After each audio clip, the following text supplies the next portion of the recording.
ជាលើកដំបូងហើយដែលខ្ញុំបានធ្វើដំណើរទៅកាន់ខេត្តកោះកុងខ្ញុំទៅដើម្បីចូលរួមពិធីមង្គលការរបស់បងប្អូនឆ្លៀតក្នុងដំណើរនេះខ្ញុំបានថតផ្តិតទិដ្ឋភាពផ្លូវជាតិលេខ48ដោយចាប់ផ្ដើមពីផ្លូវបំបែកស្រែអំបិលមកខាងទៅកំពង់សោមមកខាងផ្លូវលេខ40ជាតិលេខ48នេះឆ្ពោះទៅកាន់ខេត្តកោះកុងបើតាមក្រសួងសាធារណការផ្លូវជាតិលេខ48កសាងបានប្រមាណជា 90% ហើយនៅសល់ប្រមាណ 10% ទៀតបើតាមខ្ញុំឃើញជាក់ស្ដែងគិតត្រឹមថ្ងៃ19 មីនាឆ្នាំ2025គឺនៅដោយចន្លោះដោយកន្លែងតែប៉ុណ្ណោះផ្លូវជាតិលេខ48នេះស្អាតណាស់កន្លែងដែលសាងសង់រួចហើយលាបគំនូសថ្មីធំទូលាយងាយស្រួលធ្វើដំណើរអមទៅដោយសម្រស់ព្រៃព្រឹក្សាភ្នំជាពិសេសកន្លែងខ្លះ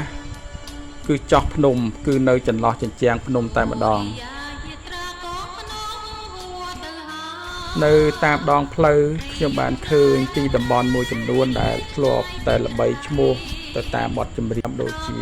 ដៃសមុទ្រពាំងរូងស្ពានតតៃជាដើមនៅពេលដែលថ្ងៃជិតលិចខ្ញុំបានទៅកាន់តាគៀកទីរួមខេត្តកោះកុងហើយបានមើលឃើញពីចម្ងាយវិមានឈ្នះដែលទើបនឹងសាងសង់រួចឆ្លងផុតពីវិមានឈ្នះទៅគឺទៅដល់ចុងបំផុតនៃផ្លូវជាតិលេខ48គឺទីរួមខេត្តកោះកុងពេលរាត្រីបានមកដល់ផ្លាកឈ្មោះខេត្តកោះកុងបានបង្ហាញឡើងយ៉ាងធំនៅត្រង់រង្វង់មូលគឺជាឈ្មោះដែលរំលេចដោយភ្លើងអគ្គិសនីហើយនៅខាងមុខនោះគឺស្ពានកោះកុងស្ពានឆ្លងសមុទ្រដ៏វែងនៅថ្ងៃបន្ទាប់ខ្ញុំបានទស្សនាទិដ្ឋភាពនៅទីរួមខេត្តកោះកុងផ្សារដងតុង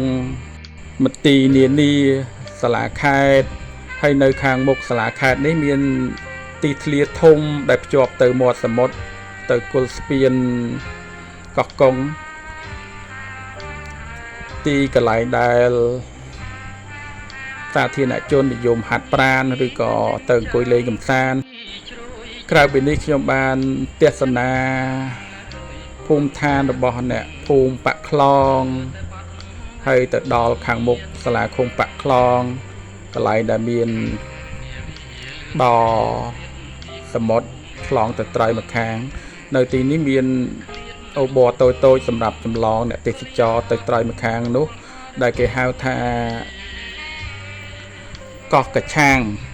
ខ្ញុំបានឃើញទិដ្ឋភាពឆ្នេរកោះយ៉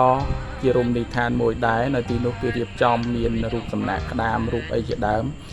ជាពិសេសទៅទៀតខ្ញុំបានទៅទស្សនាឆ្នេរ